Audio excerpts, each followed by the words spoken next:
ಇಂದಿಗೆ 6 ವರ್ಷ ಪುಲ್ವಾಮಾದಲ್ಲಿ ನಮ್ಮ ಸೈನಿಕರ ಮೇಲೆ ಉಗ್ರರು ದಾಳಿಯ ಹೊಣೆಯನ್ನು ಜೈಷ್ ಇ ಮೊಹಮ್ಮದ್ ಸಂಘಟನೆ ಹೊತ್ತುಕೊಂಡಿತ್ತು.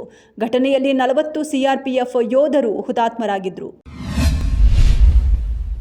ರೌಡಿ ಶೀಟರ್ ಬಿಕ್ಲು ಶಿವ ಕೊಲೆ ಕೇಸ್ನಲ್ಲಿ ಬೈರತಿ ಬಸವರಾಜ್ ಅರೆಸ್ಟ್. ಕೆಆರ್ಪುರಂ ಶಾಸಕ ಬೈರತಿ ಬಸವರಾಜ್ಗೆ ಎದೆನೋವು, ಜಯದೇವ ಆಸ್ಪತ್ರೆಗೆ ದಾಖಲು. ಆರೋಗ್ಯ ತಪಾಸಣೆಯ ವರದಿ ಸಲ್ಲಿಸುವಂತೆ ಕೋರ್ಟ್ ಸೂಚನೆ. ಹಾಸನದಲ್ಲಿ ಎಂಡಿಎಂಎ ಮಾದಕ ವಸ್ತು ಮಾರಾಟ ಜಾಲವನ್ನ ಭೇದಿಸಿದ ಪೊಲೀಸರು. ಚೆಕ್ಪೋಸ್ಟ್ ಬಳಿ 2 ಲಕ್ಷಕ್ಕೂ ಅಧಿಕ ಮೌಲ್ಯದ ಸುಮಾರು 40 ಗ್ರಾಂ ಎಂಡಿಎಂಎ ಪತ್ತೆ. ಬಂಧಿತರು ಶಿವಮೊಗ್ಗ ಹಾಗೂ ಹಾಸನದ ಮೂಲದವರು ಎಂದು ಗುರುತಿಸಲಾಗಿದೆ.